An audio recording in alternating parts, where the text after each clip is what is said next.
and 60 minutes is 1 hour. So divided by 3,600, and I get about 2.2 hours. That's not very much, is it? So, but this is actually very typical of these, what we call low orbiting satellites. These low orbiting satellites, which are of the order of maybe 2,000 or so kilometers up, actually orbit the Earth about every 2 or so hours, two hours or so. So in one day, they'll orbit the Earth many times. So, well, I hope all the solutions to these problems are clear.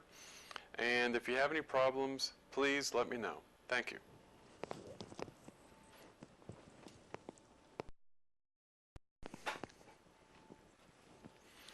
Well, hello.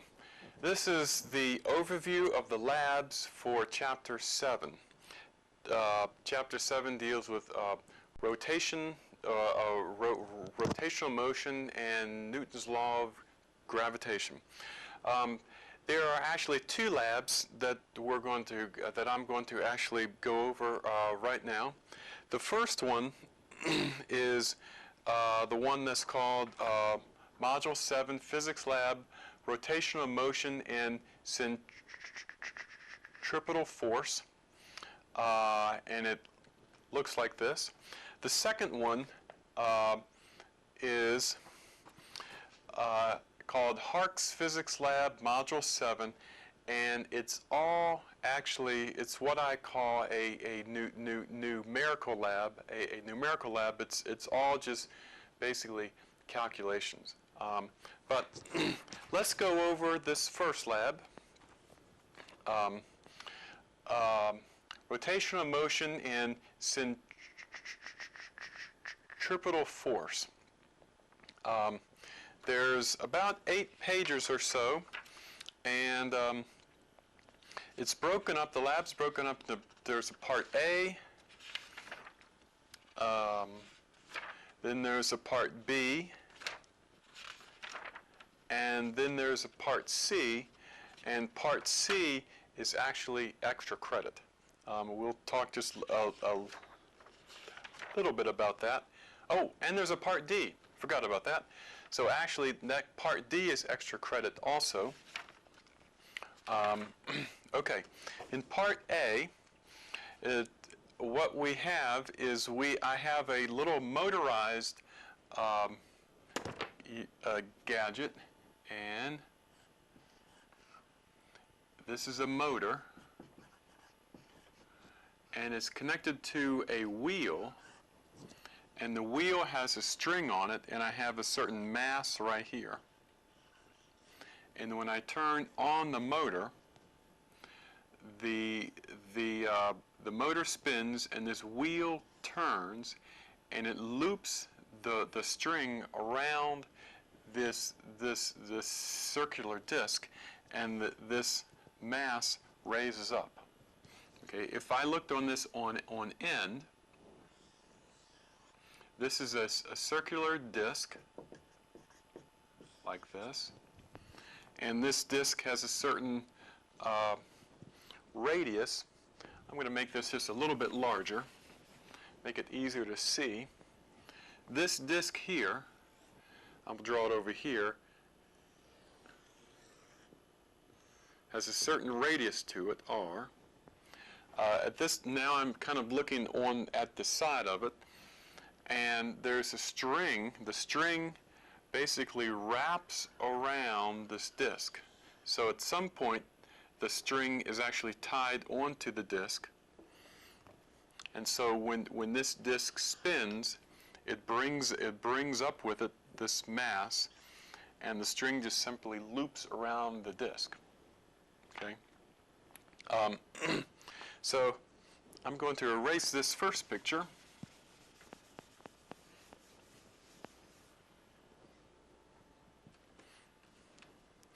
Okay, so First of all, I have a motor that's driving this. Here's the motor that's driving this disc here. And this motor, when it spins at a certain rate. Let's see here. It will do so many revolutions per second. In fact, we'll time it with a stopwatch.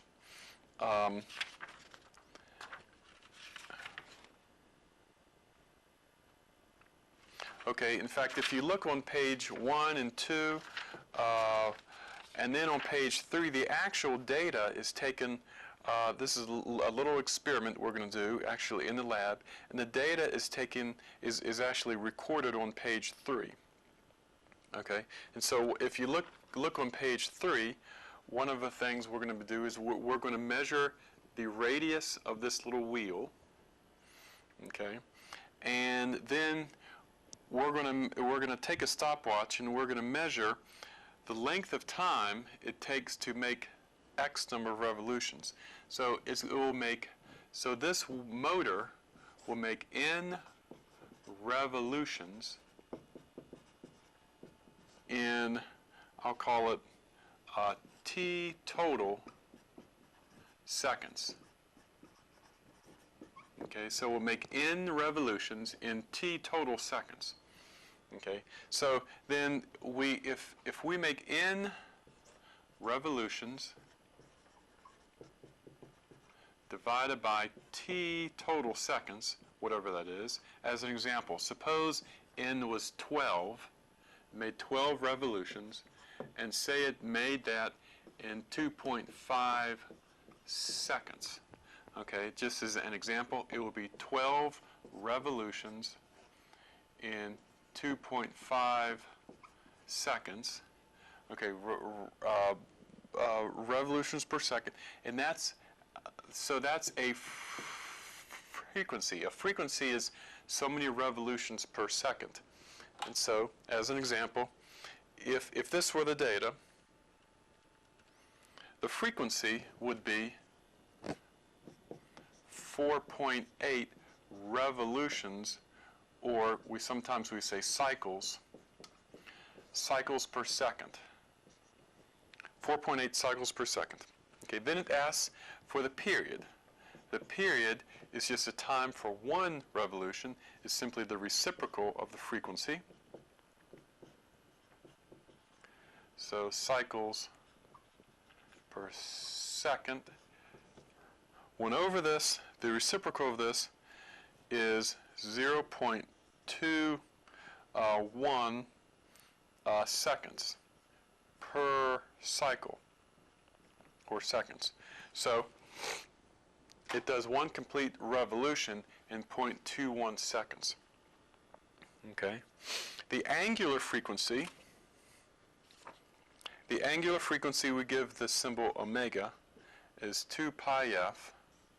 Okay, that's now remember, f is in units, cycles per revolutions per second, and there's 2 pi radians per revolution. Okay, there's 2 pi radians per revolution. You remember that? Times, say, 4.8 revolutions per second. Notice that the revolutions cancel out, and you would be left with X number, whatever that is. Well, I won't calculate it now, but it will be some number of radians per second. Okay. Actually, I will calculate it just to complete this little example. 2 times pi times 4.8, and I would get 30. Just rounding off to two significant figures, it would be 30 radians per second. That's the angular frequency omega. Okay. Now, how fast the the next thing asks for the tangential linear velocity of the mass. When this has a certain tangential speed, v, okay, and that notice that because the string is wrapping around here, that's the same velocity, v, that this mass is pulled up with. Okay, so you'll remember the equation v equals r omega, where the tangential velocity out at a certain radius is equal to that radius times the angular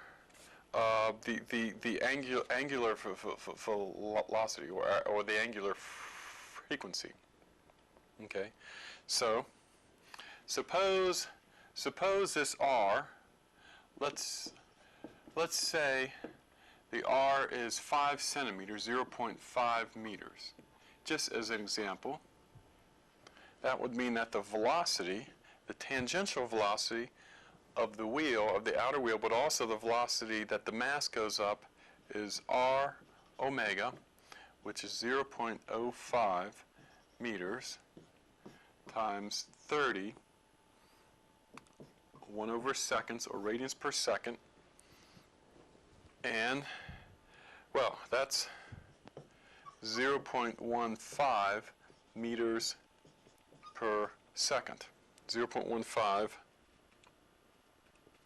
meters per second. Excuse me, 1.5. 1.5 meters per second.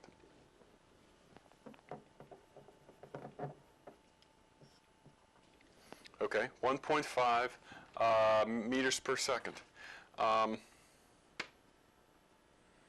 Let's see. Okay, and then what we're also in the experiment we're going to do is we're going to measure, again, this length of time. We're going to measure this distance traveled from here to here. We'll call L.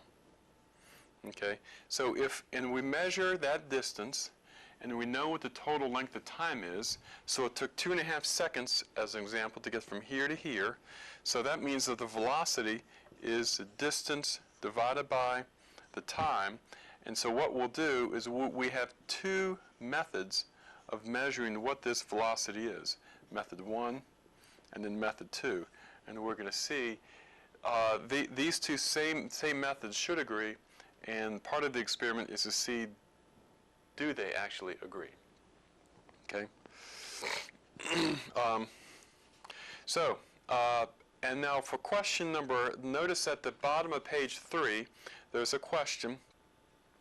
And this question deals with the exact same rotational ideas that we've just presented, but it's an example. And here we introduce, I'm going to erase this right now, but we introduce the idea in this example of RPM,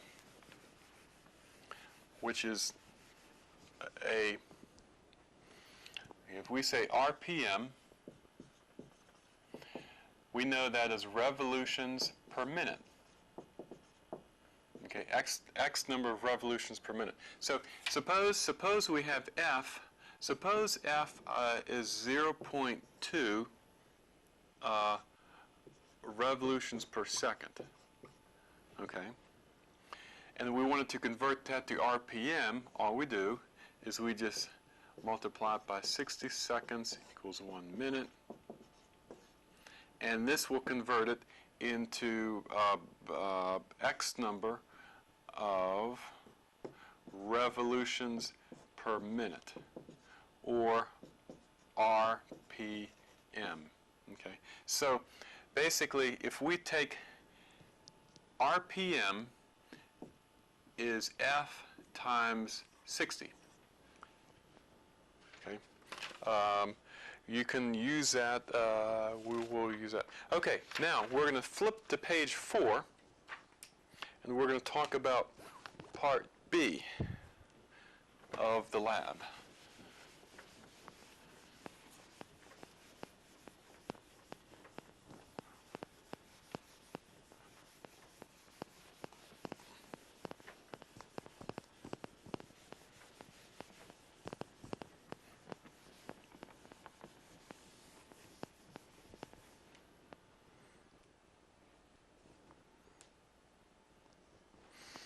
Okay, in part B of the lab, we have an arrangement set up where I have a motor that's mounted vertically. This is a motor. And this motor is fastened onto a board, so it's on a stand. So it's just fixed in a certain at a certain height above the floor, and there's a shaft connected to the motor, like right here. Excuse me. There's a little disc. This is what I call the a small disc.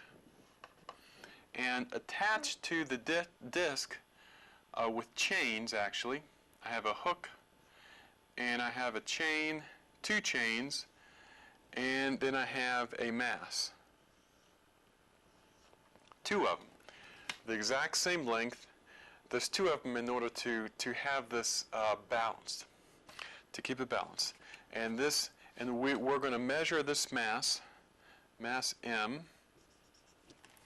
At least I believe we do. Yes, we do. You'll see on page 4 is this setup, and then on page 5 is where we actually have the data. Okay. Now, what I'm going to do is we're going to start turning this motor. Okay. Now, this is and we're going to start turning the motor. The other thing is I have a reflective piece of tape. I have a reflective piece of tape on this gadget, and we have a RPM gun. It uses a light beam, and I shoot that light beam onto here, and whenever the light beam hits this reflective piece of tape, it bounces back, and that gives a signal to the RPM meter, and the RPM meter registers what the actual RPM of this rotating disc is. Okay? So this gives us a real live mechanism for actually measuring real time how fast this motor is actually spinning. Okay? And that we're going to record on page 5. When it says measured RPM, the column under page 5, it says measured RPM. That's actually going to be recorded from this meter. Okay.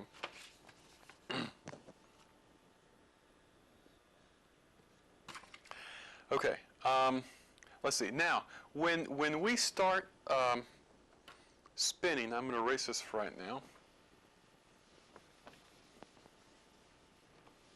When this starts to spin, what's going to happen? You know, kind of from Ferris or from circus rides. So there's some circus rides like this where you actually sit in a chair here, and when this motor starts spinning, there's a natural tendency, because of centripetal force, to actually swing outside. So these are going to swing out, okay, at some angle here. Going to swing out, and then if we make it spin faster, it's going to swing out even more. Okay, so in fact, the faster we spin this, the more these things will actually swing out with a greater angle. Okay, so what we're going to do is we're going to, well, part of this is to look at all the forces involved. Okay, suppose this motor is spinning at a certain frequency, which corresponds to a certain angular frequency. Okay, and this mass is flared out, and it's angled out like this. Okay, we're actually only going to look at one side of it. Okay, what we're going to do is we're going to look at all the forces. Now this is a string, or really a chain, but a string or chain, essentially the same thing. So there's tension in here. So what do we know about this? Let's draw all the forces that are involved. Suppose we have it spinning at a constant frequency, so this angle here is constant, and we're going to call this angle alpha. What do we have? Okay, we're going to call this angle alpha, and if this angle is alpha, then this angle here is 90 minus alpha. I'm looking at the figure on page 4 of the lab. Okay. Well, the weight of the mass always acts down because of gravity. So that's the weight equal to m, the mass, times g. Okay, then the other force that's acting on this mass is acting up the chain. This is the tension. The tension, if this chain weren't there, this mass would just fly off. Or if the chain broke, the mass would fly off. So there's obviously tension holding in the string that holds the mass to this disk. Okay. Let's see here. We're going to draw a horizontal line here and a vertical line here. If this is alpha, because of geometry and similar angles, we know that this also is alpha here. Okay. We're going to take this tension, and we're going to break it up into two components. We have a horizontal component, and we have a vertical component. Okay, so we're going to use some trig here. Okay, if this is alpha, that angle is alpha, this vertical component would be what? It would be t. Can you figure that out? Would it be sine or cosine? It would be t times the cosine of that alpha right there. Now notice this horizontal component is the same as this one. So this horizontal component is t times the sine of alpha. Okay, the side opposite the angle right there. Okay, and this is diagrammed on page 4. Okay, so we take the tension and we break it up into the horizontal component and a vertical component. Okay, remember we can always take forces and break them up into corresponding XY components. Okay. Now, the other thing is, notice on this side I'm just going to draw that this length from here to here is L. If this length is L, and again remember this is alpha. Okay, so since this is alpha, same as this angle, this distance from here to here is L times the sine of the angle. Okay, now from the very center, that's to the corner of the disk, but this distance from here to here is what I call in here, this little distance is R disk. It's a small little distance, but it has to be taken into account in some of the calculations. In particular,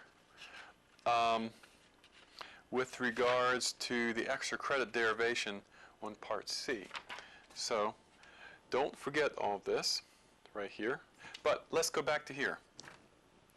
Okay, for right now, what I'm going to do, just to give me more room, I'm going to erase this right here, just one side, and we're just going to focus on just this side here. Now that we've drawn the fourth diagram, remember, even though this thing is spinning around, we're going to assume it's constantly spinning. Okay, so this angle actually is a constant. If once this thing starts spinning and is constant, we have a constant angle here. It's the mass is in motion, but this tension is the same because this angle is constant. Okay, so let's look at the sum of the forces. Again, the sum of the forces in the y direction. Okay, we have acting up is the tension times the cosine of the angle, and acting down is the weight, or mg. Okay, so let me, just to make this, I'm just going to rewrite this just right here. The sum of the forces in the y direction, we have t times the cosine of the angle, that acts up, and acting down is mass, this is the weight acting down. And what do we know about this? The sum of the forces in the y dimension equals 0. We know they equal 0 because when this thing is spinning, and again, we're assuming that we have constant RPM motion here, the y position of this, the elevation of this mass doesn't change. It's spinning, but it's spinning at a constant elevation off the floor. Okay, so because of that, because the position is not changing with time, we know that the sum of the forces have to be 0. Okay, so that's why we can say this is equal to 0. Now, let's look at the sum of the forces in the x dimension. Okay. Okay. Well, here it's a little bit different story because here's where we have to take into account our centripetal, centripetal force. This thing is spinning in a circle, So this has, and the tension supplies the inward force to the center necessary to keep it spinning in a circle. Okay, so what we can say is that the centripetal force in the x dimension, the centripetal force, which is mv squared over r, is supplied by, is equal to this horizontal tension, T times the sine of the alpha. Okay, so here in the forces in the x dimension are that we have the centripetal force is equal to T times the sine of the angle. The tension here essentially is a force that supplies the centripetal force necessary to keep it spinning in a circle. If this T went to 0, that is, if someone cuts the string, what happens? There's no more centripetal force. If there's no more centripetal force, this mass just flies off in a certain direction. It won't be spinning in a circle anymore. It will be flying off at a tangent. Okay.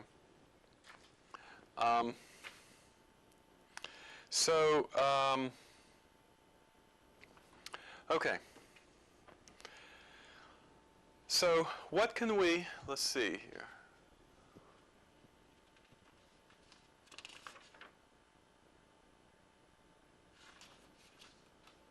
Okay, what can we, using equation 1,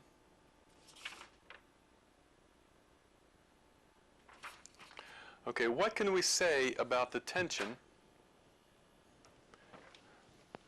using this first equation? We can say that tension times cosine of the angle, cosine of the alpha angle equals mg, or the tension is mg divided by the cosine of the angle. Okay? Now, what can we say about the tension here from second equation? Well, we can say that I'm going to write this over here. I'm going to erase this right here.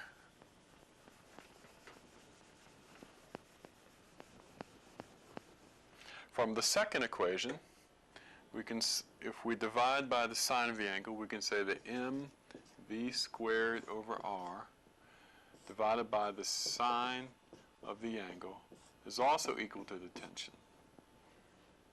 Okay? So that means that these two should be equal to each other. In fact, they are. And so part of what we're going to be doing is to looking to see if this is true. And this is going to be calculated from the data we have. You can do this on page 5. Now on page 6, what I want you to do on page 6, the extra credit, actually the extra credit part C on the extra credit page 6 is very much linked to part D on page 8. Okay, so if you do part C, you might as well just go ahead and do part D, because one leads right into the other. But in part C, and